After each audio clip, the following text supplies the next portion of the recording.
are these people?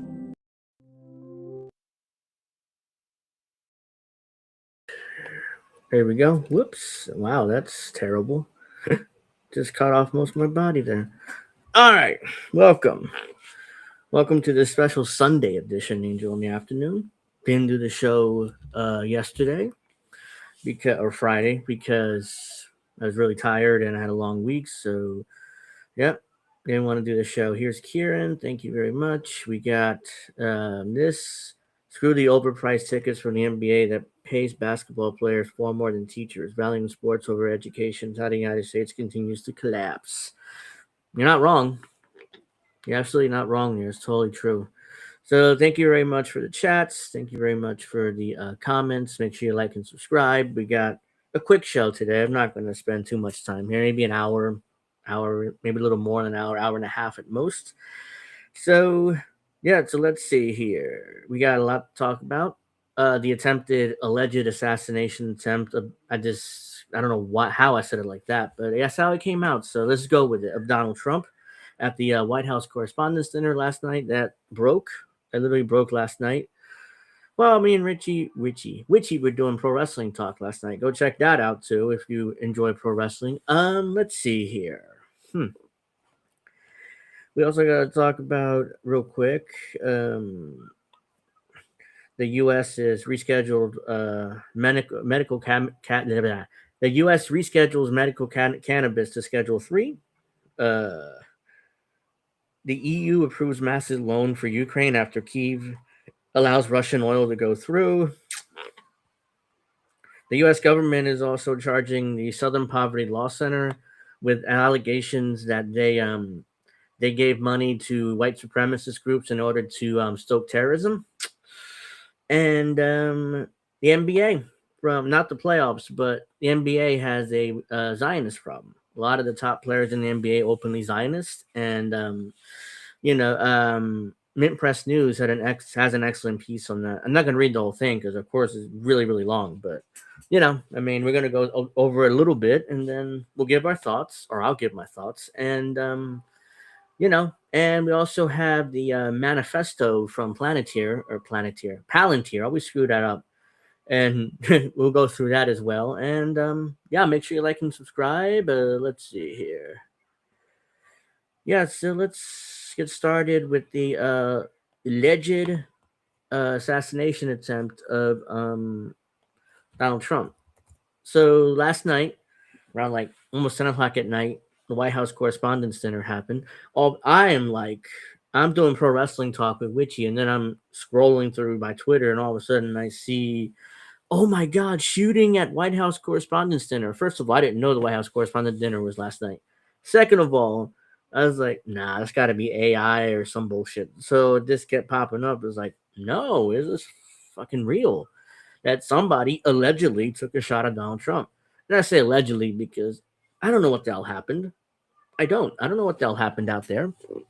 I mean, there's an allegation that this guy, and we'll get to him in a moment, but this guy took shots, not necessarily at Trump, but at his cabinet. And he somehow got in with a bunch of weapons in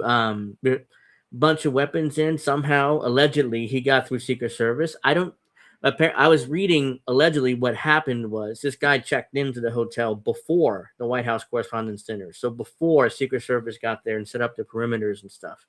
So that's how he was able to get in with all these weapons.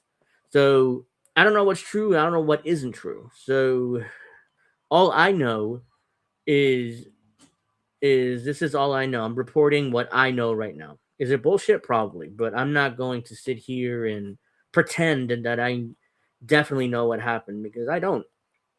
So here we go. I hate this. This is terrible. You don't need to see my face. It's fine. So here we go. This is when the shots actually rang out. Hold on.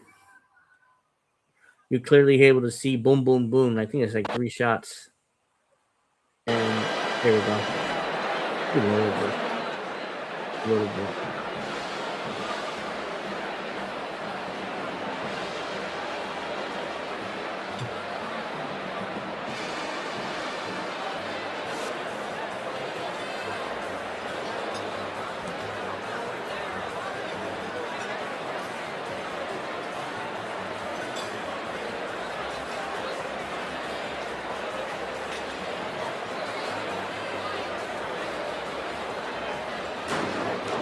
There it is. 1, 2, 3. Let me go back.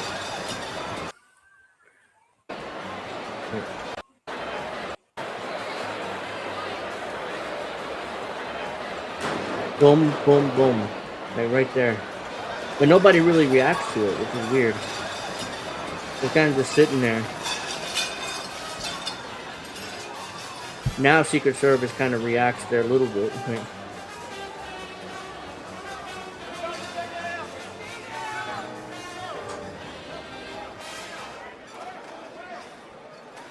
Yeah, so now they're kind of panicking here. Nobody knows what the hell's going on. Secret Service got Trump out of there.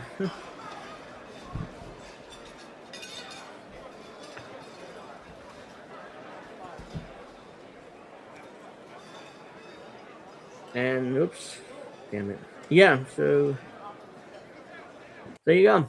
So that's when the shots actually rang out. Let's see here.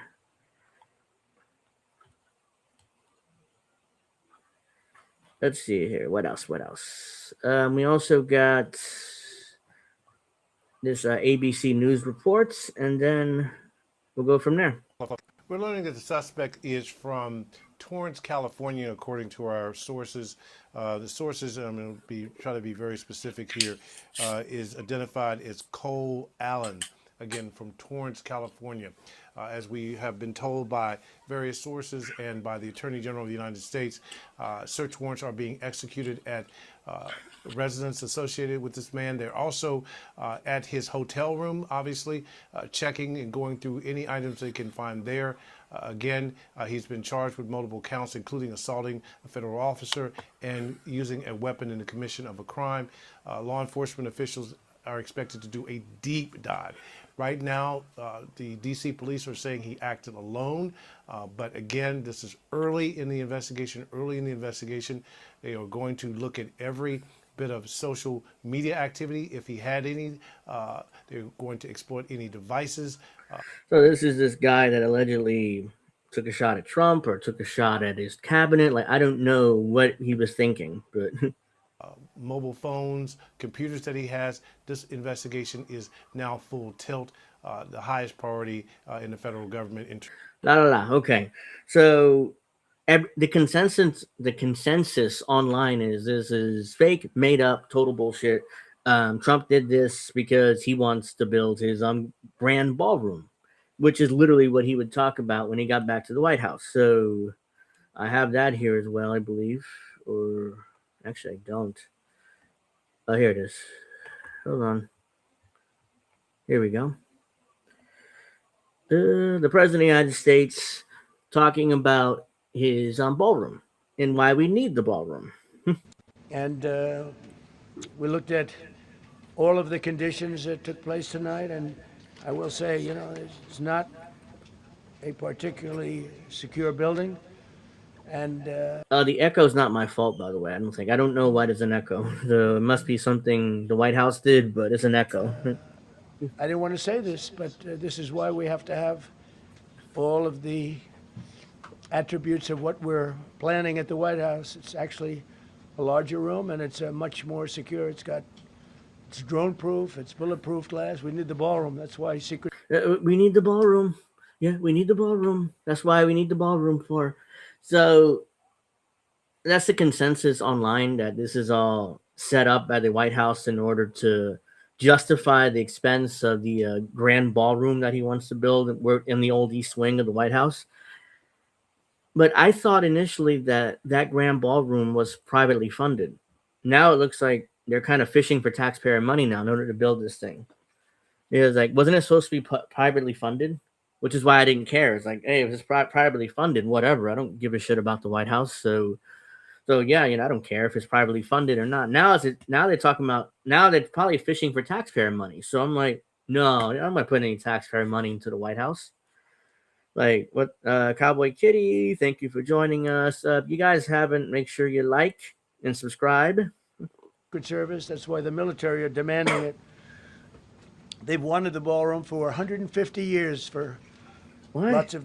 Who wanted the ballroom for 150 years at the White House? Like, You're the first one that wanted a ballroom. Like, they wanted the ballroom for 150 years. Yeah, they wanted the ballroom, and now I'm gonna do the ballroom. So, who's wanted the ballroom for 150 years? That's made up. Different reasons, but today's a little bit different because today we need levels of security that probably nobody's ever seen before. Nobody's ever seen before. So, yeah, I don't know whether this is fake or not. I mean, is it? It could probably is. But to be fair, I don't, I can't assert that 100% accuracy. So, which is why I'm not going to sit here and say, oh, it's definitely fake. Is it likely fake? Yes, but I'm not going to definitely sit here and say it's 100% fake. Like, there's a lot of online like leftist commentators, partisans that hate Trump that go around saying it's definitely fake. It's definitely fake, guys. We know it for a fact. I'm like, really? I guarantee you, if let's reverse this. I guarantee you, if this happened to Joe Biden, there's no way they'd be saying it's fake. They'd be saying it's real. Not only is it real, but it's Republicans' fault, and the Republicans are violent, and we need to go get them. Now that it happened to Trump, it's fake. The most fakest thing of all time. Blah blah blah blah. So, is it fake?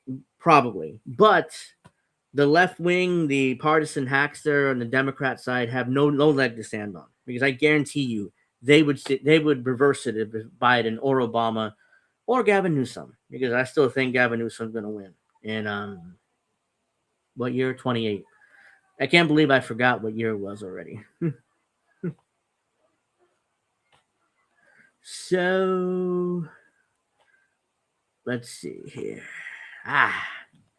So yeah, I'm by myself this week. Witchy got caught up with something she had to do, and Alex didn't come on. So they'll be on Friday, both of them, because Friday's episode is 160.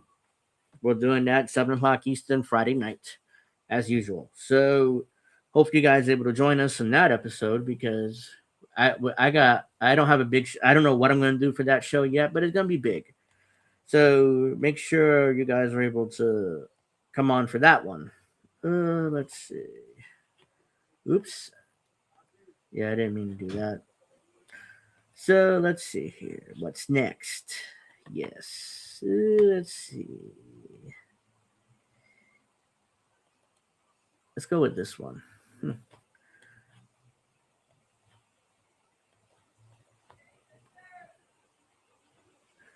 There you go. You don't need to see my face anyways. So the Department of Justice, I'm sorry. Oh, I was exhausted, Cowboy Kitty. That's why there's no show Friday. I mean, I could barely function. So I was like, you know what? I'm going to do the show Sunday.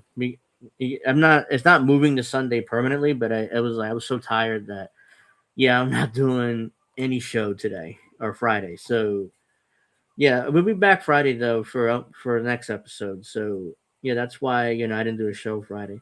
The Department of Justice, they indicted the Southern Poverty Law Center for fraud. So let's see what this is about. The U.S. Department of Justice indicted the Southern Poverty Law Center, SPLC, on Tuesday for wire fraud and other crimes in connection to its infiltration operations targeting violent extremist organizations. The indictment alleges that the SPLC misled donors and made false statements to banks in its use of transmission of funds to SPLC individuals.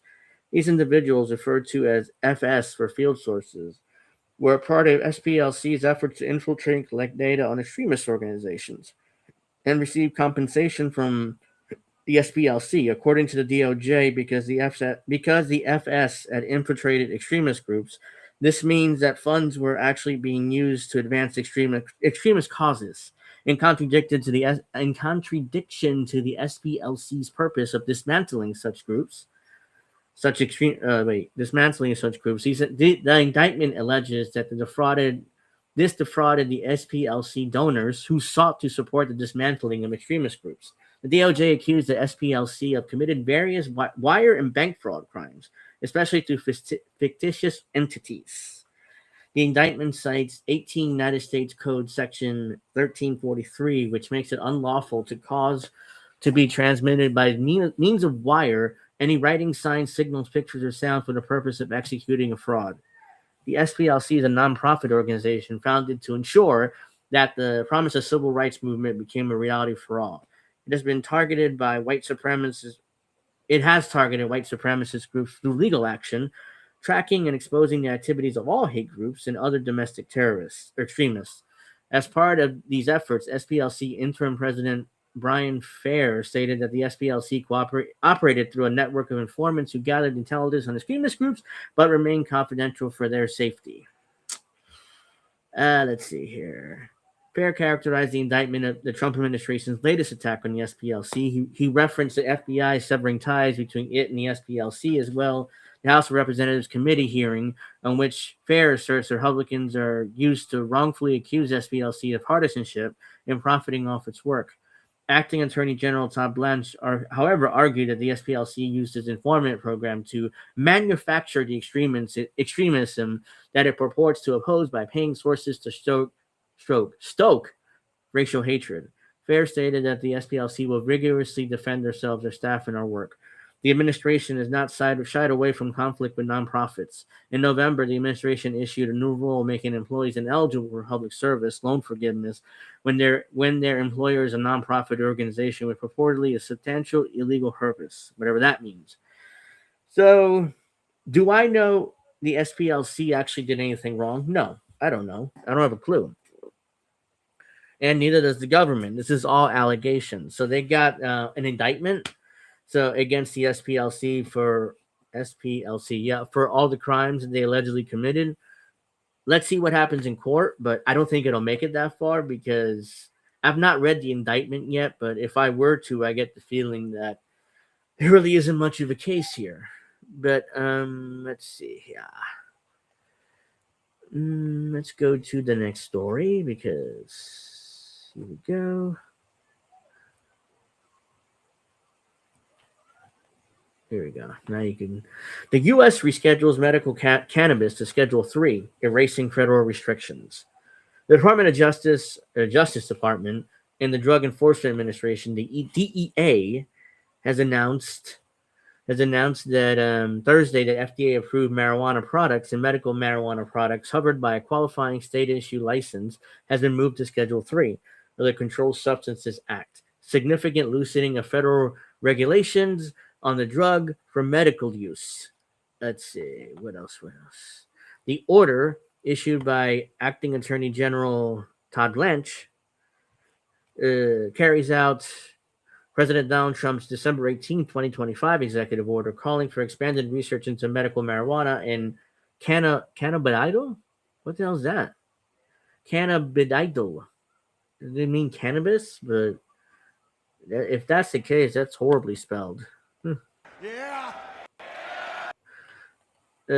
Blanche issued an unusual legal mechanism in issuing the order. The Controlled Substances Act standard scheduling process 21 United States Code Section 811B requires a binding scientific and medical evaluation from the Department of Health and Human Services. Blanche relied on 21 United States Code Section 811D1, which lets Attorney General schedule a drug without those steps when necessary to meet obligations under 1961 Single Convention on Narcotic Drugs.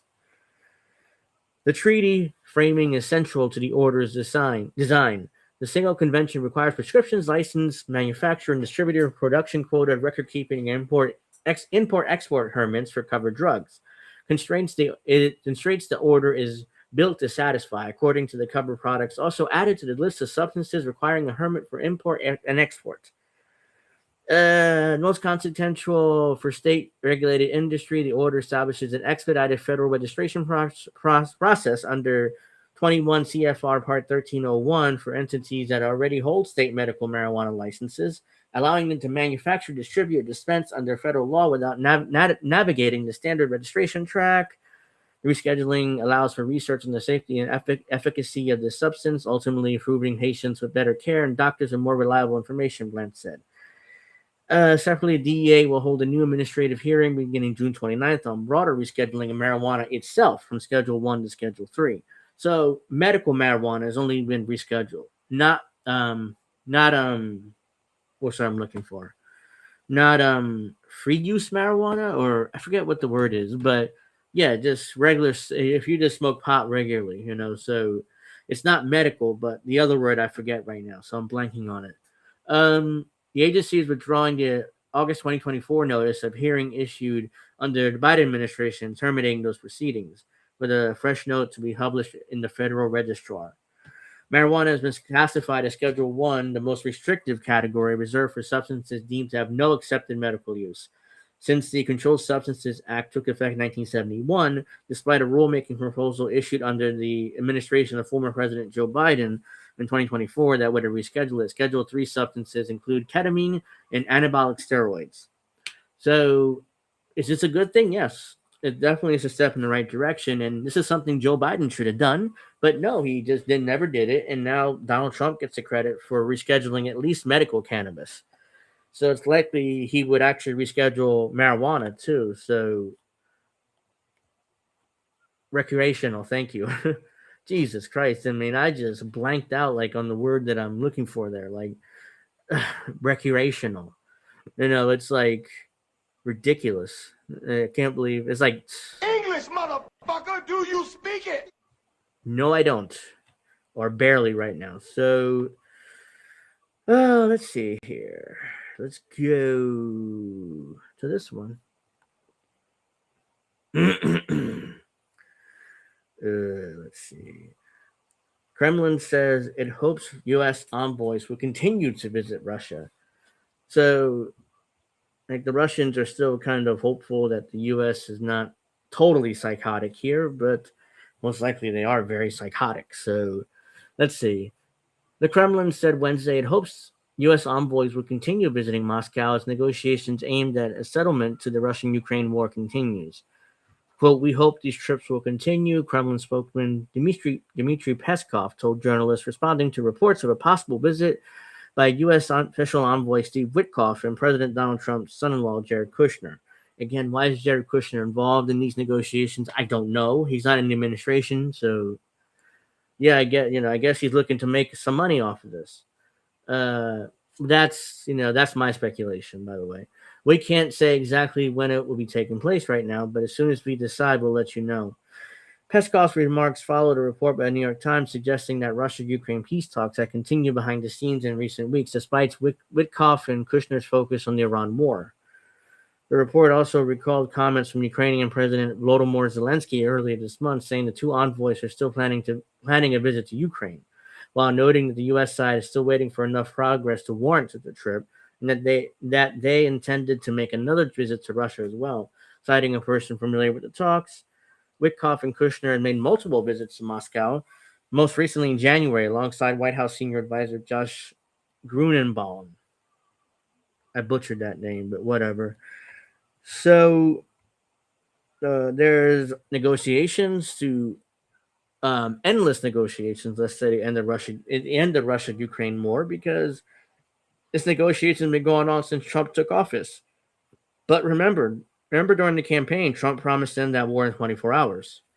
It's been a year and nearly a half since Trump took office again, and the war is still going. And in fact, there's no intention of ending that war, it seems like. So, yeah, so it's just Trump's full of crap again, and it's... They don't know what the fuck they're doing. Do you understand that? And that definitely applies to Trump there. So, let's see here.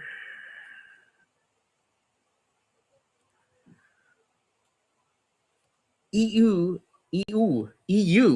improves massive loan for Ukraine after Kyiv allows Russian oil flows to resume. There's an irony here because the EU spent the last 2 years basically doing everything they can to make sure that Russian oil doesn't get into Europe. Now, all of a sudden, 2 years later, Trump starts the Iranian war, and now all of a sudden they need Russian oil. So it's like, yeah, by the way, Ukraine will give you a shit ton of money if you let the oil get through to us. We desperately need it. So let's see what happens here.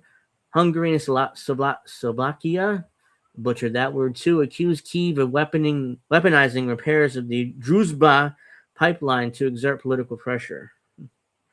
EU officials approved a 90 billion, what's that currency? 90 billion euros. Jesus, I mean, I'm all over the place tonight. I can barely remember anything.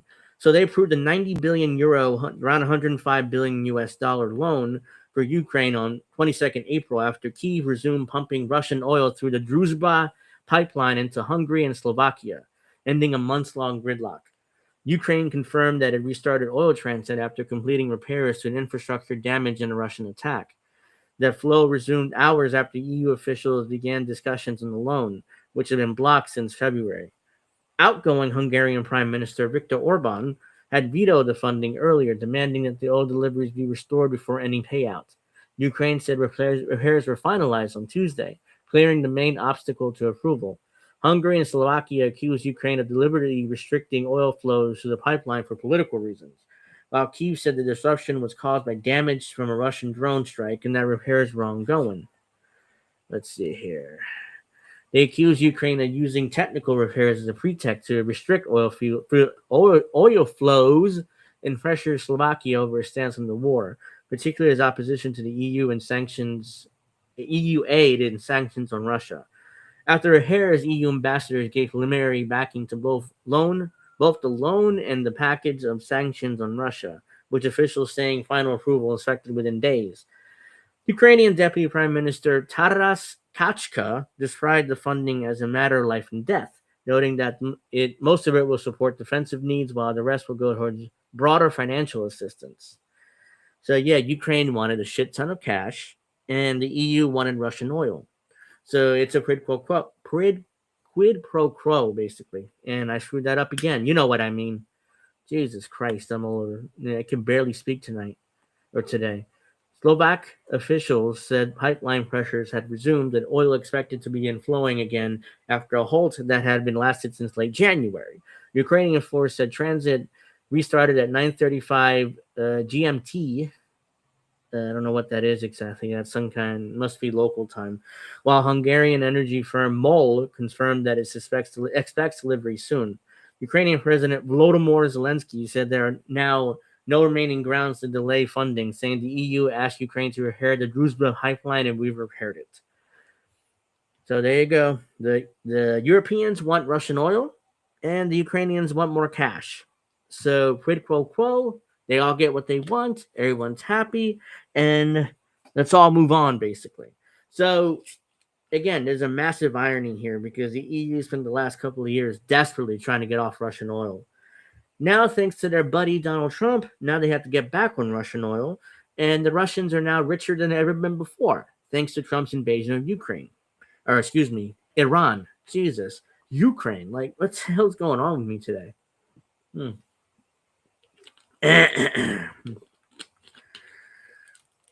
Let's see. What else do we got this week?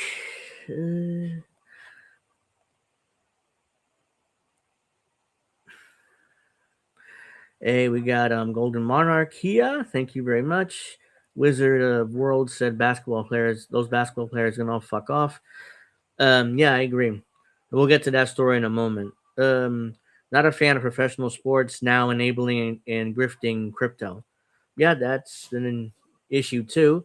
Lorley, GMT stands for Greenwich Mean Time, the mean solar time at the Royal Observatory in Greenwich, London.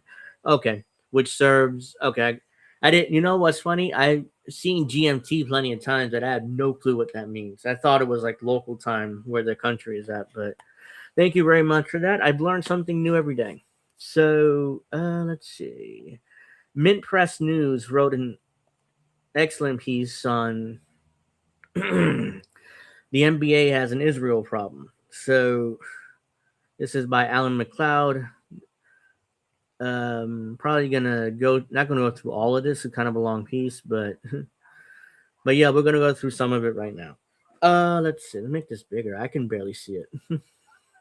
I don't have my glasses because they're over there, so I don't have time to get them right now. The NBA playoffs start this weekend with Kevin Durant's Rockets facing LeBron James's Lakers. Both stars have questionable ties to Israel. Durant, for example, is an investor of Skydio, a CIA-funded drone manufacturer that sells surveillance and weaponry exclusively to governments. Wow, Kevin Durant's getting in the defense contractor business. Fascinating. Within hours of the October 7, 2023 attack, the company was sending its drones to Israel. where they play an important part in the high-tech genocide in Gaza. The buzz of Skydio X10 and X10D drones is a near constant sound over Gaza. The drones can be equipped with speakers, spotlights, cameras, or offensive weaponry such as grenades. Israel has used similar drones to play sounds of screaming women and crying babies to lure people to the scene, only to be targeted for assassination. Wow. The U.S. has paid for nearly 1,000 Skydio drones to be sent to Ukraine to be used in its battle against Russia. Other major funder of the company is InQtel, the CIA Investments Department. We've heard InQtel before, because I've covered them on the show before. Durant, known for spending a great deal of his time online, is well aware of his investment and what these drones are being used for, having directly responded to people bringing the issue up.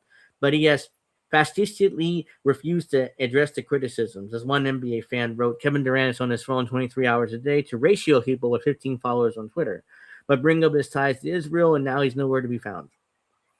Because Kevin Durant knows what he's invested in, but he wants the money. So it's like he's desperately trying to keep away from that. It's like, no, I'm not answering that. Let's see. LeBron loves Israel. I do know about LeBron James' connection to Zionist Israel. Let's see what it is, though. Durant's opponent this weekend, LeBron James, presents himself as an activist athlete with an outspoken supporter of racial justice movements. He has used his platform to support liberal causes such as voter registration and to oppose police killings, idolizing Muhammad Ali, and also very publicly allowed himself to be photographed at a press conference reading the autobiography of Malcolm X, although he was barely able to answer basic questions about his content. Yeah, there's no way LeBron James read the autobiography of Malcolm X. He had it like this, basically, and let me take a photo of me reading Malcolm X. Oh, what's this about? I don't know. I can barely answer questions. By the way, his idolizing of Muhammad Ali, there's no way Muhammad Ali would support Zionist Israel. Zero chance in hell. Zero. But of course, LeBron does. Surprising then, the four-time NBA Most Valuable Player has expressed his strong support for Israel and stayed silent on the assault of his neighbors. On the wake of October 7th, James was one of the many celebrities to rush out statements of solidarity with Israel and the condemnation of Hamas. The devastation in Israel is tragic and unacceptable. The murder and violence against innocent people by Hamas is terrorism, he wrote, pending his deepest condolences to Israel and the Jewish community, while suggesting Hamas were a hate movement. In the 2.5 years of the slaughter that's followed, however, the word Palestine has not passed LeBron's lips, as the star has stayed silent in the face of unfolding human rights catastrophes. In fact, this very where he went further, seemingly endorsing Israel in his actions, expressing a desire to visit the country that bombed seven neighboring countries in the last 12 months. I hope to inspire people over there in Israel to be better in life. Hopefully someday I can make it over there. I have heard nothing but great things, he said. Oh my God. I mean, LeBron James I already didn't really like him, but now I definitely don't. Considering that Israel's in the number one news story for the past 2.5 years, this could be interpreted as a public support for the Israeli policy. It is also in direct contrast to the position taken by LeBron's alleged idols. I had the word alleged, by the way. Muhammad Ali went to prison rather than participate in the slaughter of Southeast Asia, visited Palestinian refugee camps, and attended pro-Palestine demonstrations until he's physically unable to do so. Malcolm X, meanwhile, went to Gaza in 1964 and strongly supported the Palestinian cause, linking Israeli settler colonial violence to white supremacism in the United States, and drawing parallels between the Palestinian and Black liberation movements. So, ironically, LeBron's alleged idols, both of them are anti-Zionists, but he turns around and he's pro-Zionist. I wonder why that is. What anything to do with his $60 million a year salary, huh? Let's see. Now we get to Steph Curry. Steph Curry has a lot of connections as well to Zionism. Perhaps the only current player that can match LeBron James' star power is Stephen Curry. The 12-time All-Star in 2023, Kareem Abdul-Jabbar Social Justice Champion Award winner, presents himself as the humble activist fighting for the good. Like LeBron, he's a vocal supporter of the Democratic Party and has lent his weight to a number of racial and social causes. But also like LeBron, Curry's connection to Israel has come under public scrutiny. The Golden State Warrior Guard has plunged tens of millions of dollars into the country's tech industry, investing in security and defense firms founded and staffed by Israeli spies and military commanders. So Steph Curry is putting in a shit ton of cash, like Kevin Durant, into the country's tech industry. Of course he has. Like, why wouldn't he? If you only give a shit about money, that's a good investment, honestly. But these guys are hypocrites because Steph Curry especially claims that he's Democrat, he's pro-liberation causes, and he's pro-racial justice. But meanwhile, he gladly gives a shit ton of cash to the Israeli defense industry, which kills Palestinians and oppresses them. Let's see. One of these security firms is Safran, who in 2024, Curry bankrolled to the tune of $30 million. Safran is led by Sanas Yashir, who spent 15 years at the IDF intelligence outfit, Unit 8200. By the way, Unit 8200 is infamous because they tortured and they raped and they done terrible things to prisoners Palestinians that they come across. I've covered them as well. Unit 8200 is Israeli military's most elite and most controversial department. The unit is responsible for cyber warfare and intelligence attacks, and has also been behind some of Israel's most controversial actions, including producing AI-generated kill lists of Gazans and carry out the 2024 Lebanon pager attack, which I covered as well on the show. Most people in this space have covered. The group is widely identified by both domestic and international human rights agencies as a key perpetrator in the genocide in Gaza. While the Hager incident was condemned as a major act of international terrorism, even by former CIA Director Leon Panetta, Unit 8200 and his graduates are responsible for the production and dissemination of huge quantities of spyware, including the Pegasus software that was used to spy on tens of thousands of activists, politicians, and journalists around the world. By the way, lesson here, don't click on links you don't know where they come from in your emails, because most likely that's spyware. And somebody wants to spy on your ass. So whatever you do, don't click on those spyware links. Or not spyware links, but those links that are questionable, basically, let's say. Because most likely it is spyware or some kind of malware.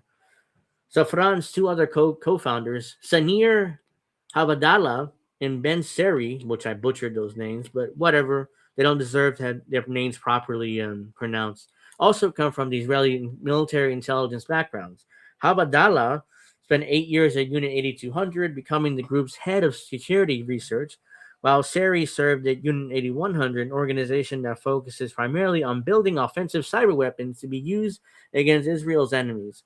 All three were awarded official prizes for their military contributions. Now they work nominally in the private sector, although the line between Israel's Silicon Valley and the state intelligence is notoriously blurry. Oh, Vince. Oh, my God. So, excuse me.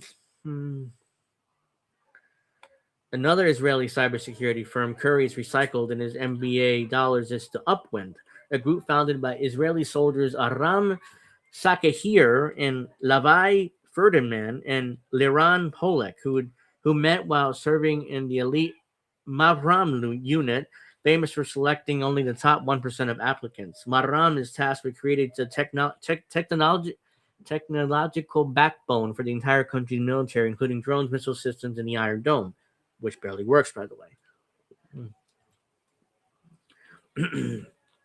According to public data from an employment database, LinkedIn, the majority of employees at both Safran and Upwind are former Israeli intelligence officers. Curry's Israeli investments appear to have been lucrative ones as the company continues to grow. Thus, while the American sharpshooter is making buckets from his partnership with Israel, he remains silent on Gaza. Unlike Durant, though, Curry's relationship with Israel appeared deeper than purely contractual. He has expressed his interest in Israeli culture, has told the press that he's learning Hebrew, and he even has Hebrew tattoos on both of his wrists. So Steph Curry is, quite frankly, just completely all of a sudden becoming a Israeli or Jew. He's openly, I'm learning Hebrew, and I want to, further my personal ties to Israel. Well, that would happen when you invest $30 million in their tech sector and you're making a shit ton of money. So obviously, you're going to want to, completely be all in on Israel, even though they're committing a genocide and even though they've attacked 7 different countries offensively and they killed tens of thousands, if not hundreds of thousands of people innocently, and I can keep going on, but you get the point. Draymond Green as well is tied into with Israel. Let's see here. Curry's Golden State Warriors teammate Draymond Green, however, took his relationship with Israel to a higher level. In 2018, the four-time All-Star and the NBA Defensive Player of the Year went on a high-profile official trip to Israel, organized by the Friends of the IDF, an American group that purchases equipment for Israeli soldiers. We've heard of Friends of IDF as well. In his 4-day visit, Green smiled as he put on IDF uniform and shot weapons at a gun range. He's also visited Israeli border police and presented their counterterrorism commander with his own Warriors jersey. He even attended a meeting with Israeli President Reuven Rivlin, the sign of how important a propaganda coup Israel considered luring the NBA star to their country. So, yeah, Draymond Green is cosplaying as an IDF soldier, loving it, and giving gifts of his jersey to IDF, Israeli border police, rather. So there you go. Let's see here. Israel at the time was desperate for a need of a public relations victory. Green chose to visit the country at the height of the Great March of Return, a series of nonviolent Palestinian protests aimed at drawing the world's attention to the grave injustices being meted out by the Israeli occupation. In response, the IDF and Israeli police units, the very organizations Green met with, mowed down protesters, intentionally killing hundreds and disabling thousands. Yeah, I remember that. This is right after that. After Draymond Green did a propaganda trip for them, they decided to go into Gaza and just start murdering a bunch of them and, disabling a shit ton of those people and hurting them. So, great job, Draymond. Green was well aware of the importance of his visit and how it would be understood as an endorsement of the political project. This week previously, he, Curry, and the NBA champion Warrior team rejected an invitation to the White House to meet President Donald Trump, realizing that to do so would carry political connotations. But Draymond Green gladly visited Israel, which is pretty much the same thing. His decision to visit Israel at then the height of their atrocities was widely condemned online, flashing a toothy grin with a sniper rifle in Israel on a trip sponsored by the Friends of IDF, so horribly offensive. They recently slaughtered hundreds of unarmed Palestinians with those rifles, activist Sean King reacted. So this goes on. This goes on quite a bit here. Zionism 2.0. A key figure in the NBA's partnership with Israel is Durant, Curry, and Green's former Warriors teammate, Omri Caspi. A disciple of President Shimon Peres, the Israeli forward has been passionate supporter of his country's expansionist project and sees basketball as a way of improving Israel's poor reputation among the Black American community. Let's see. Who cares about his quote? Caspi has convinced several NBA players to join him on the high-profile visits to Israel, all paid for by Israeli-American billionaire and Republican mega donor Miriam Adelson, who now owns the Dallas Mavericks NBA franchise, which she recently bought from Mark Cuban. So, yeah, so Miriam Adelson down the NBA, and she has a relationship with a lot of these players, so now she's convincing him to go on trips to Israel in order to do propaganda for the state of Israel. 2015, Adelson paid a private jet to take Caspi and fellow players DeMarcus Cousins, Rudy Gay, Karan Butler, and Tyreek Evans, and Chandler Parsons to Israel. While there, the group visited the Western Wall and met with Prime Minister Benjamin Netanyahu in what even the Jewish Journal called an anti-BDS PR trip. The next year, Caspi was joined by Rudy Gay, Chris Copeland, Donald Sloan, Sean Merriam, and Amori Stoudemire. I can't read. Latter, who would later move to Israel and convert to Judaism. Yes, I do know Amori Stoudemire moved to Israel, now is a Jew, or at least converted to Judaism. He's not really a Jew, but you get my point. Jimmy Butler, meanwhile, received an award for his pro-Israel activism from Israeli Consul General to the Northwestern United States, Ambassador Marco Sermonetta. Since October 2023, the six-time All-Star has vocally campaigned for the release of Israeli prisoners from Hamas custody. Other NBA players visited Israel include Victor Oladipo, LaMarcus Aldridge, and Enes Kanter Freedom. Jesus, Enes Kanter is such a clown. Giving himself the name Freedom, and And like he's just a clown. He was in the Knicks one year and he was mediocre at best and very annoying too. Like on the Knicks. For Caspi and Israel, however, building goodwill for Israel among basketball communities is not enough. After more than 2 years of constant fighting, the Israeli economy is in tatters and desperately needs foreign investment. To that end, the former founded Swiss Ventures, a project designed to funnel American money into the Israeli tech sector. So the NBA, or at least the players, even the league itself, they're going all in on supporting the Zionist project. And it makes me question why I barely watch the NBA as it is. Even though I'm a Knicks fan and the Knicks are in the playoffs and that's, I barely watch the playoffs. I mean, it's like I can't stomach watching the NBA. And that was before I knew about this. The reason why I can't stomach watching the NBA is because how terrible the play is. This is basically the offense is dribble, dribble, dribble, dribble, dribble, pass, dribble, dribble, dribble, dribble, pass. Set a pick and roll, jack up threes, brick the threes, rebound, brick the more threes. So it's like it's very boring style of play. This is not when I was growing up when you had the Shaqs and the Kobe's and the Patrick Ewings and the Charles Oakley and I can go on, Michael Jordan. I can go on and on. There was actual team basketball and it's very exciting to watch, but now it's just brutal to watch. And on top of that, this bullshit is like, yeah, I'm not really interested in this. That's why even with my team in the playoffs, there's still very little interest in watching the NBA. Practicing the associating of NBA brand with an apartheid state has received several pushback from the fans. The league has quietly endorsed it.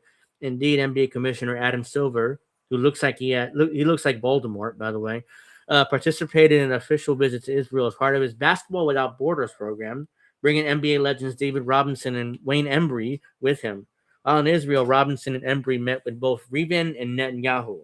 So Silver has also zealously quashed expressions of support of Palestine, no matter how small. Last year, NBA legend Dwight Howard revealed how in 2014 social media posts almost lost him his career. Also, I tweet, quote unquote, free Palestine. Less than 10 minutes after I tweet that, I got a call from the commissioner of the NBA, agents and people working my foundation saying, he said, all with a coordinated message, you have to erase this tweet. You got to take this down. Within 10 minutes, everybody calling him like, you better take this fucking tweet down or else, there's going to be consequences. So it's crystal clear what that'll happen there. That was pathetic. Howard revealed that his chilling effect on his speech, realizing if I say too much, if I say something, I may not get a job no more. At the time of his post, Howard was an 8-time All-Star and 3-time Defensive Player of the Year, suggesting on the subject of Israel-Palestine, even marquee names feel immense top-down pressure to conform. I mean, at the time, Dwight Howard was one of the best defensive players in the game, and it's weird that they were really ready to blacklist him from the NBA, even after he's one of the best defensive players in the league. In 2022, the league went one step further with star player Kyrie Irving, after he posted a link to the anti-Semitic conspiracy documentary, Hebrews to Negroes, Wake Up Black America, to his Twitter account. Irving was immediately suspended and forced to apologize. I remember this. I remember this incident. It's like, yeah, he just posted a documentary. You may not like the documentary, but who cares? Like, I mean, even if people watch it, doesn't mean they'll change their mind. Nope, you're not even allowed to be anti. You're not even allowed to post a documentary about anti-Semitism. That's outrageous. We will not allow that. You'll be suspended without pay until you apologize. He was even made to give $500,000 to the Anti-Defamation League. So the ADL got paid after they basically forced Kyrie Irving to give him $500,000. A pro-Israel pressure group that spied on Dr. Martin Luther King Jr. and the civil rights movement and has sought to undermine the current movement for Black Lives, an organization Irving supports. So now it talks about targeting Black Americans in propaganda. Excuse me. The African American community is vastly more supportive of Palestine than the rest of the population, like Malcolm X and Muhammad Ali, who allegedly are LeBron James's heroes, but he supports Zionism, even though Malcolm X and Muhammad Ali would never support Zionist Israel. Black Americans are far more likely to see the parallels between their own struggles and those of Palestinians. The 2023 New York Times Siena poll found that the only group more likely to sympathize with Palestine than with Israel, far more than the white counterparts who overwhelmingly backed Israel 56-17. Israel and its supporters have long identified the black community as a potential problem. Ooh, that doesn't sound right. That sounds kind of negative connotation there. It's like, oh, Israel and the supporters seen blacks as a potential problem. To that end, they had been targeting them for at least a decade with special public relations efforts. Emails released by WikiLeaks showed that the entertainment moguls, I can't read,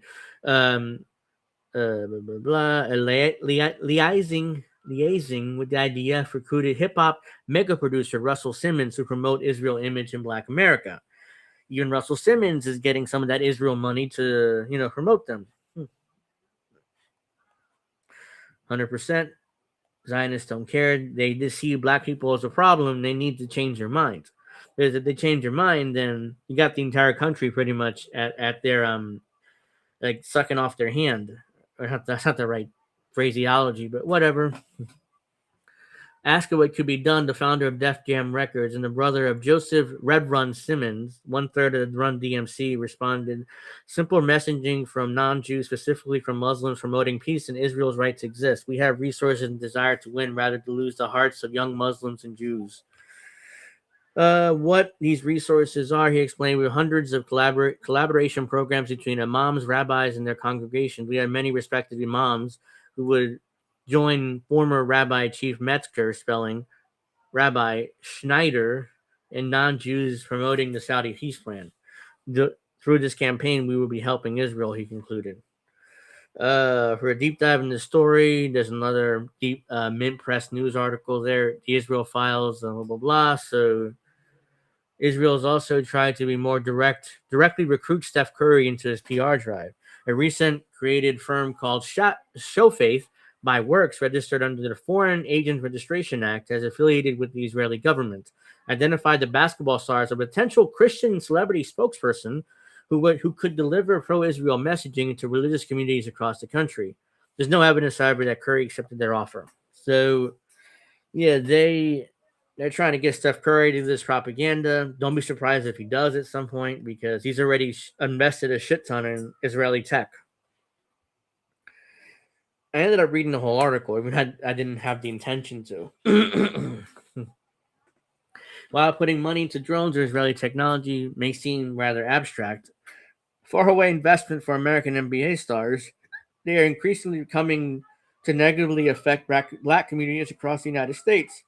Skydio has signed a number of lucrative contracts with domestic law enforcement agencies, including DEA and ICE, the latter which has bought millions of dollars worth of drones. So ICE is getting paid, of course. So is the NYPD, by the way. In fact, the NYPD has an office in Jerusalem, I believe. Or is it no, Tel Aviv? Sorry, not Jerusalem. So yeah, they're definitely getting some of that money, even though this article doesn't say that.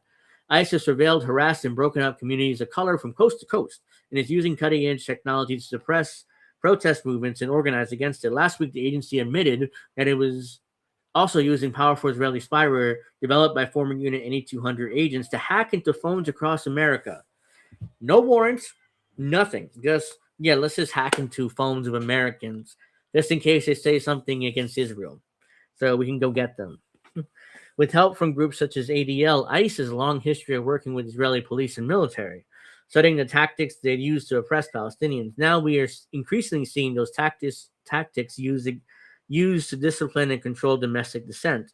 Therefore, while NBA stars like Durant and Curry make a killing investing in questionable tech companies, the technology they produce could increasingly be used to suppress Americans protesting against the Israeli-inspired police state being rapidly constructed before our eyes. So there's an irony here, which I want to point out, which the article kind of did too. Durant, Curry, LeBron James, all these guys have invested in Israeli tech companies, and they're making drones and all this tech and stuff, and all that tech's being used against, i.e., mostly Black Americans that are protesting Israel, because the majority of Black Americans support Palestine. So their own tech, even though they claim to be pro-Black liberation and pro-African American and stuff, but their own tech they're investing in is being used against African Americans in this country. The height of irony. So, I enjoy some hand sucking. Okay, good for you. What else I got for you? Did I read everything already? It looks like I did, but hold on. Oops. Let's see here. Yeah, so make sure you guys check out. I think they're doing boats tonight, Reef and Indy. It starts at around 11. So if you're gonna check that out on the INN, the Ocho channel. If they are doing it, starts at 11. So I assume they are gonna do it. So check that out. Let's see. So we got more murders from Israel. Let's see. Here you go. Very dark in this room, but whatever. You guys can see me, and you don't need to see me anyway. So, Israeli strike hits vehicle in central Gaza, killing 3, including 2 civil defense workers. At least 792 Palestinians have been killed by the IDF in Gaza since the so-called ceasefire deal was signed, according to Gaza's health ministry. An Israeli strike in Gaza Thursday hit a vehicle in the central part of the Strip, killing at least 3 Palestinians as the IDF continues its constant violations of U.S.-backed ceasefire. According to Quads News Network, 2 of the Palestinians were part of Gaza's civil defense, the enclave agency that is responsible for emergency work and rescue operations. Photo from a funeral in Dio El Bala show an orange vest worn by Palestinian civil defense workers on one of the bodies of deceased.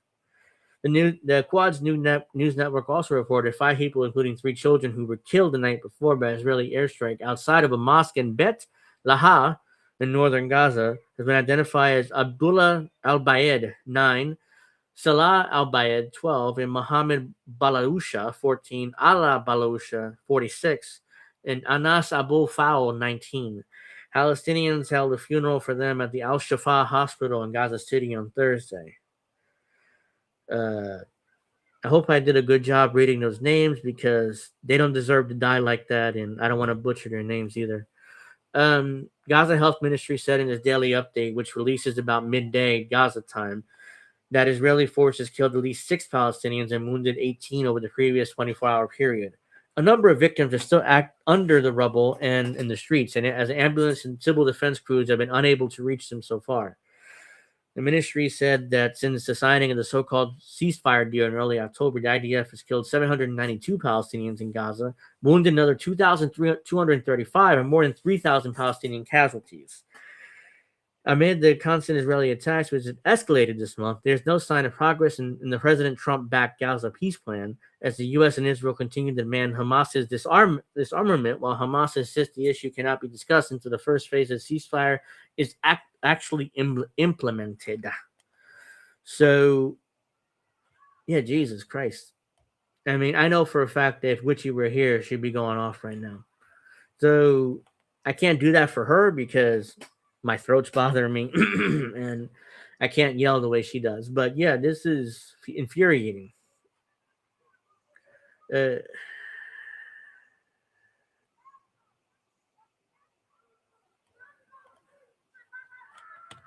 we go. Looks like U.S. Department of Justice watchdog to probe release of Epstein files. Lawmakers have accused the Trump administration using heavy redactions to protect powerful figures tied to Epstein. Oh, you don't say. The Trump administration is actually protecting the powerful figures tied to Epstein. That's shocking. Shocking, ladies and gentlemen. An internal watchdog for the United States Department of Justice will review whether the federal government complied with the law mandating the release of files related to convicted sex offender Jeffrey Epstein. The Office of the Inspector General, which operates independently from the department, explained on Thursday that its probe would focus on the Epstein Files Transparency Act, passed in November. Our primary objective is to evaluate the DOJ's process for identifying, redacting, and releasing records in its possession required by the Act. The Epstein Transparency Act mandated the release of all unclassified records related to Epstein in the Department of Justice possession. It also requires those files to be easily downloadable and searchable, and it limited redaction to what was necessary to protect victims and classified information. The act stipulated the Department of Justice had 30 days to comply. No records should be withheld, delayed, or redacted on the basis of embarrassment, reputational harm, or political sensitivity, including to any government official, public figure, or foreign dignitary, the law says. But critics have questioned whether the administration of President Donald Trump fully followed the law. Under Trump, the Department of Justice released several batches of information, the most significant being a catalog of 3.5 million pages published on January 30th. Excuse me, I need some water. But that came well after the Act's 30-day window. And critics have questioned why certain information was included or excluded. Lawmakers, for instance, have accused the Trump administration of using heavy redaction to protect identities of powerful individuals named in the files. Survivors of Epstein abuses also expressed anger how the files were handled, saying that personal information about them had been disclosed. Epstein, who died in 2019 while awaiting federal charges, he just didn't die. I guarantee he was murdered, but that's pure speculation on my part. But I'm not the only one putting out that speculation, because it was obvious the security guard's gone, and the next thing you know, Epstein's hanging from a prison cell, and there's like a camera glitch. So definitely somebody was there, and somebody killed Epstein and tied him up and put him in that put the rope on his neck, basically. So we called that suicided, so he was killed and then made it like a suicide. The CIA is famous for this, by the way. Wealthy financier Epstein moved along among some of his most powerful political circles of society, maintaining relationships with politicians, academics, and business leaders and artists. Among his connections were the two U.S. presidents, Donald Trump and Bill Clinton, as well as Andrew Mountbatten Windsor, a former prince in the United Kingdom, whose royal ties were stripped last year in the wake of the Epstein scandal. This is Prince Andrew, by the way, who had his royal title stripped after his it came out, that he was a part of the Epstein files. The high-profile nature of Epstein's social circle has sparked inquiries about who was involved in his sex abuse scheme and who might have shielded him from accountability. Epstein was convicted in 2008 on state-level charges, including procuring a child for prostitution, but critics have roundly denounced the case as a sweetheart deal. He served only 13 months of an 18-month sentence. Since taking office for a second term in 2025, Trump has come under scrutiny for his personal relationship with a sex offender. The administration has also faced pushback over its mixed messaging about the Epstein files. In February 2025, for instance, then Attorney General Pam Bondi told Fox News that the Epstein client list was sitting on her desk right now, only to deny such a list existed later that year. So Pam Bondi basically butchered that whole thing, claiming, "Oh yeah, I have the list on my desk. Oh, by the way, I don't know that list. It doesn't even exist, so I don't know what you're talking about." Trump himself denounced the Epstein scandal as a hoax designed to dent his reputation, and he called on Republicans clamoring for the release of the files stupid people, quote unquote.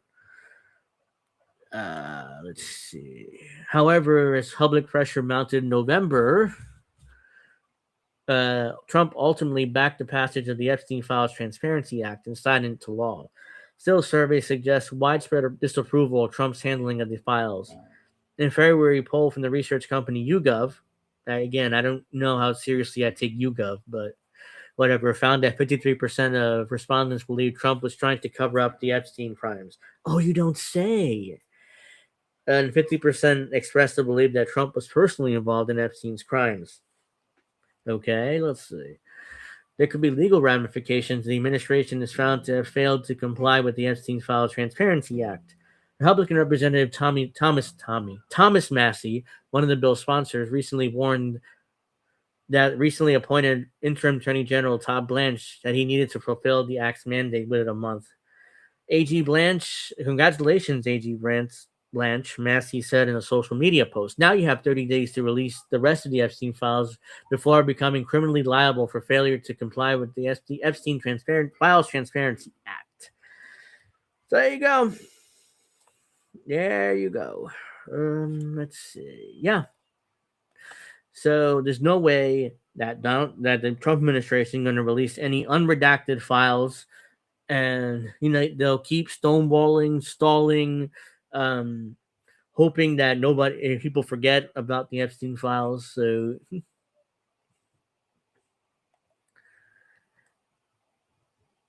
let's see. Oh, this one. Yeah, this is good. Jesus, it's dark in here. Let's see.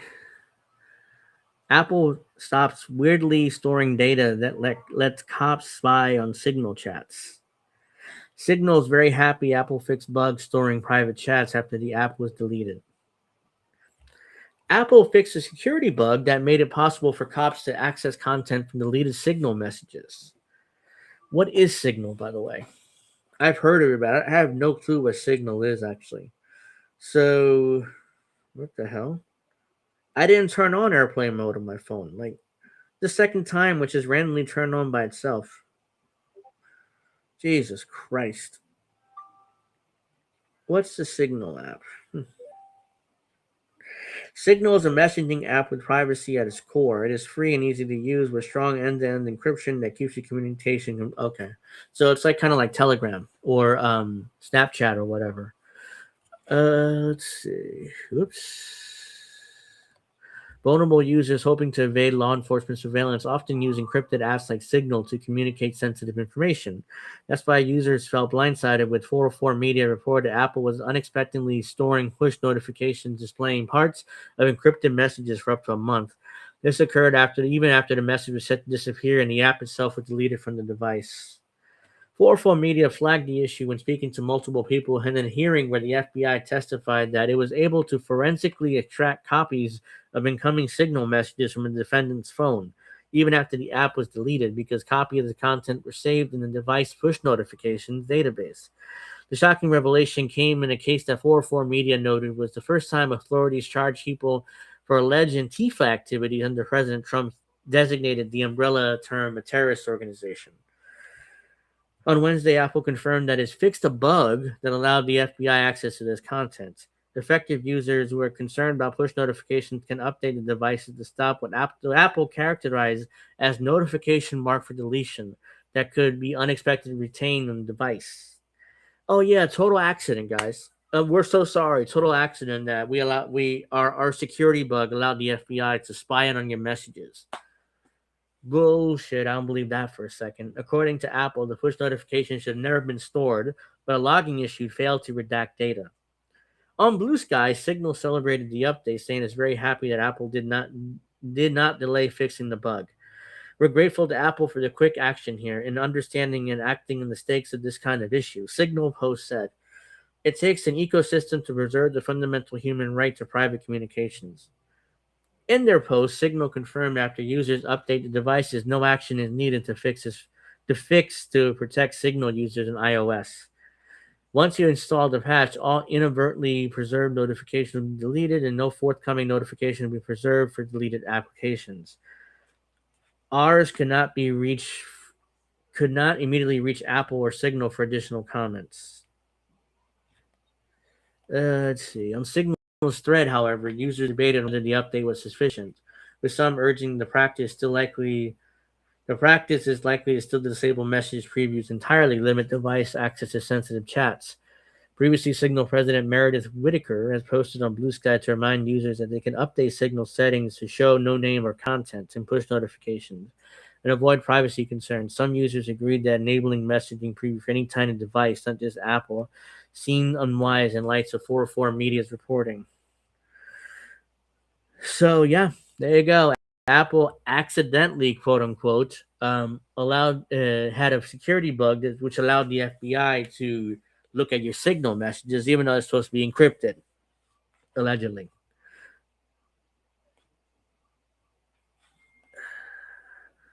Basketball, isn't that isn't that too lowbrow of a sport for them to be using? Well, I guess lowbrow are most of their easy targets. The NBA is the most popular sport among African Americans, and the Israeli propaganda outlets are targeting Black Americans because they want them to be on their side. So they're using NBA stars in order to get them on their side, like Steph Curry, LeBron James, Draymond Green, etc. So like, whoops, I dropped my phone. Like I said earlier in the show, I'm not even really watching the NBA playoffs, even though I can't find my phone. Whatever, I'll pick it up later. Even though even though my team are the Knicks and they're in the playoffs, but I have very little interest in watching because basketball is pretty boring now, and this horrible defense or no defense being played, in fact, and it's and on top of that, now with their connections to Israel, I'm gonna have a real hard time watching the NBA. Like, seriously, I mean, at this point, it's a little bit too much for me to watch the NBA. If the Knicks somehow made the finals, I guess I could at that point probably check it out. But Knicks haven't made the finals since I was in high school, and now I'm about to turn 40 in a few months. So let's see. Here we go. Of course. Oops, I forgot to share my screen.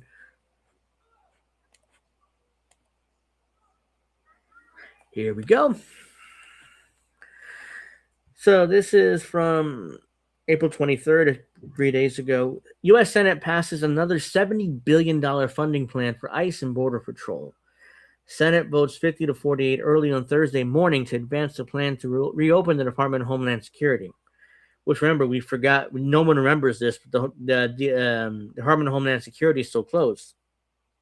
The Democrats shut it down months ago, and there's no deal yet. So DHS is still shut down technically, except for ICE. ICE has their funding, but every other part of DHS is shut down. Let's see. The United States Senate has taken the first steps towards reopening the Department of Homeland Security after approving a budget framework that would fund immigration enforcement agencies despite opposition from Democrats. The department has been partially shut down since mid-February after the Democrats demanded policy changes following the fatal shooting of two protesters, Renee Good and Alex Preddy, by federal agents in Minneapolis in January. The Senate voted 50 to 48 early Thursday morning to advance the plan, which would provide funding for immigration and customs enforcement, ICE, to get more funding, and the Border Patrol. The measure now moved to the House of Representatives. ICE, federal agency responsible for immigration, arrest, detention, and deportation in the U.S., has long been a controversial, particularly during President Donald Trump's America First immigration crackdown. Human rights groups have accused the officers of carrying out aggressive street arrests, separating families, and targeting undocumented migrants, while Democrats have repeatedly pushed for tighter oversight of the agency. Senate Majority Leader John Thune and Republicans were determined to secure funding for border enforcement. We have a multi-step process ahead of us. By the end, Republicans will have helped ensure that America's border is secure and prevented Democrats from defunding these important agencies. To pass the bill, Republicans are now using a process known as budget reconciliation, which, if you're old enough, you remember back during the Affordable Care Act fight, this is how the Obama administration ultimately passed the ACA, through budget reconciliation. So, let's see. To pass the funding measure, it allows budget-related legislation to pass the Senate with a simple majority, rather than the 60 votes it usually needed to overcome a filibuster. A Senate rule that allows lawmakers to delay or block most legislation unless 60 senators vote to move it forward. Republicans hold 53 seats in the 100-member chamber, meaning they would normally need Democratic support. The reconciliation process is still lengthy. It allows for extended debate in the series of amendment votes, while proposals are also reviewed by the Senate parliamentarian. A nonpartisan official decides whether measures comply with Senate rules. By the way, the Senate parliamentarian can be fired whenever the majority wants. So if it rules against them, that parliamentarian is out. You put in a new one, and that new one is going to rubber stamp whatever the Republicans want to do. Senate Senators voted through the night from Wednesday to Thursday, with Democrats proposing amendments aimed at reducing healthcare and household act costs, seeking to contrast Republican priorities in immigration. Instead of pumping hundreds of billions of dollars into ICE and Border Patrol, Republicans should be working with Democrats to lower out-of-pocket costs, Chuck Schumer said. Yeah, nobody in Washington gives a shit about out-of-pocket costs. I mean, this is all virtue signaling and grandstanding. The Senate has already passed a separate bipartisan measure to reopen the rest of Homeland Security. However, Republican leaders in the House have said they would not consider that bill until progress is made on ICE funding and Border Patrol as well. The $70 billion proposal would finance two agencies for 3 years, covering the remainder of Trump's term. Republican leaders say they hope to send legislation for Trump for approval in the coming weeks. Is that it? Yep. So, yeah. How much of that $70 billion is for masks? Well, I'm sure they can get. They got a ton of masks already, so they always need more, though, right? Let's see. Whoops. I got anything else? Well,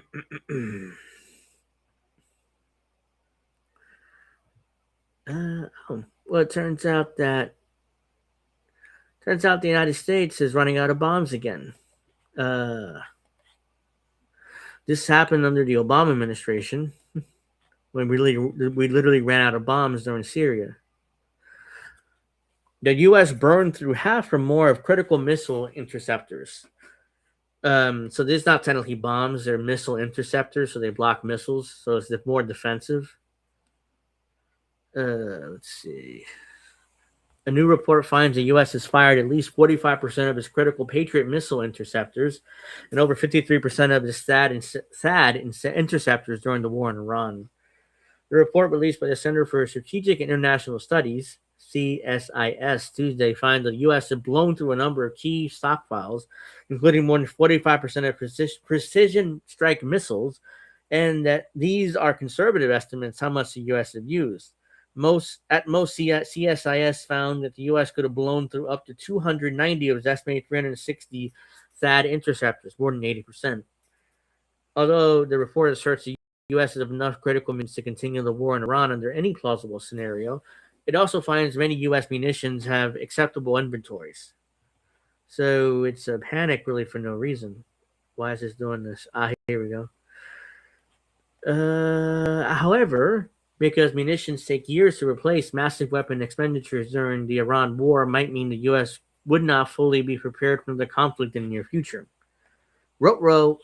So that tells you that everybody's scared because Washington's scared because they don't have the munitions to prepare another attack in the future. The diminished munitions stockpiles have created a near-term risk. A war against capable peer competitor like China will consume munitions at a greater rates than in this war. The report notes, I don't think we're going to war with China anytime soon. China and the U.S. need each other. We're tied at the hip to each other. So chances are neither country is going to want to start a war with each other. Pre-war inventories were already insufficient. The levels today will constrain U.S. operations should a future conflict arise. The White House is looking to boost production through a potential supplemental bill for the Iran, slated to cost around $80 to $100 billion. In the DoD's fiscal year 2027 defense budget request, that the Army has asked for more than $20 billion to buy more replacement THAADs and Patriot missile interceptors. The Trump administration also repeatedly consulted with weapons contractors to double or even quadruple their munitions production rates. Beyond traditional defense contractors, DoD has approached automakers and other civilian companies like GM, Ford, and Oshkosh to ask them to consider making weapons. This is kind of like World War II level production, where every company in the country was basically making weapons and defensive stockpiles. So this is like World War II type of shit. Leading up to the current war, which began February 28th, the U.S. expanded many of its munitions in other wars in the Middle East, Ukraine, and rates faster than replacement levels. So, yeah, it seems like Washington is kind of concerned with a possible running out of weapons for a possible war with China. Even though I don't think a war with China is going to happen, But at least that's my hope, because a war with China would be disastrous for all of us, not just us, but China as well. So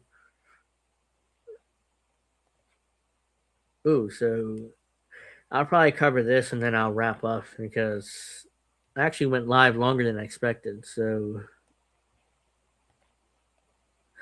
And I'm sure I'm boring the audience. So let me finish with this. And if you guys haven't, make sure you give me that like. Really helps. So Iran rejects Trump remarks on halted executions of 8 women as false news. Let's see. So when this was written April 23rd as well. So let's see what it's about. Iran's judiciary on Wednesday dismissed as false news remarks by U.S. President Donald Trump that Tehran has reversed the decision to execute 8 women, saying they'd never face the death penalty. Despite the claims from last night being exposed as a lie, Trump just minutes ago in another post claimed that the death sentences of 8 protesting women who were supposed to be executed tonight in Iran had been canceled, and thanked Iran. Iran judiciary linked Mizan news agency wrote an X. Trump's empty hand in the field has led him to fabricate achievements from false news. Iran's embassy in South Africa had earlier been equally dismissive, describing the women as AI generated. Hooray, Trump saved eight AI generated people.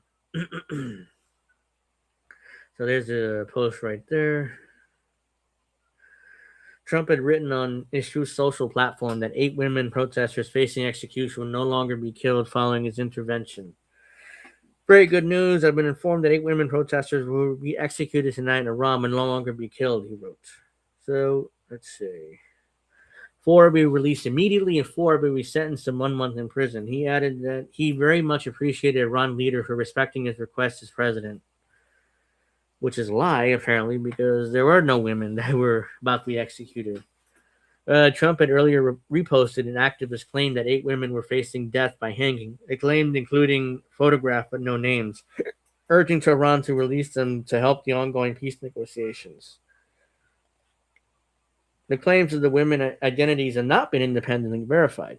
However, rights groups said at least 1 woman arrested over January protests had been sentenced to death, while at least 1 more faces charges carrying the death penalty. Rights groups have also accused Iran of stepping up executions of political prisoners against the backdrop of U.S.-Israeli war in the country. The fate of U.S.-Iran talks hosted by Pakistan remains unclear. The previous round collapsed with Tehran accusing Washington of making excessive demands over the Strait of Hormuz in Iran's nuclear program. There you go. There you go. These 8 women are fake. They're not real. They're total bullshit. So let's see here. I'm just about done this week of today's show. Remember, Friday is episode 160. I expect Witchy and Alex to be there, as well as a couple more guests, because Witchy told me she was talking to people about other people coming on. So look forward to that. That's Friday at 7 o'clock. Make sure you check out Boats Smashing Into Other Boats, Indies and Reef show at 11 o'clock. I'm pretty sure they are doing it, even though I have no confirmation as of now, but they usually do it every Sunday. So let me see. Let me check whether they're actually doing it or not before I go, because I don't want to promote something that they're not actually doing. So, well, as of now, I don't see it here, but I assume they are doing it. So if they are doing it, check it out in the INN the Ocho channel. It starts at 11. And let's see, anything else? We also have on Tuesday, Indy does his show and Indie News Now. Wednesday is INN News. And Friday, I'll be back for Angel in the afternoon at 7 with Witchy, Alex, and all our guests, whoever's coming on. I don't know yet.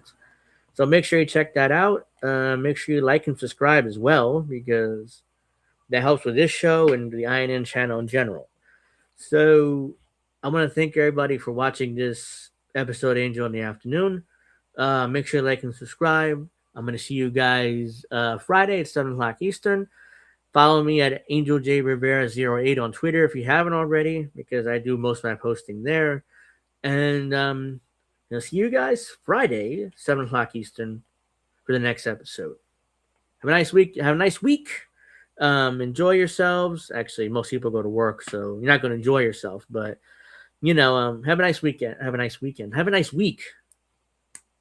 Jesus. Good night, and peace out.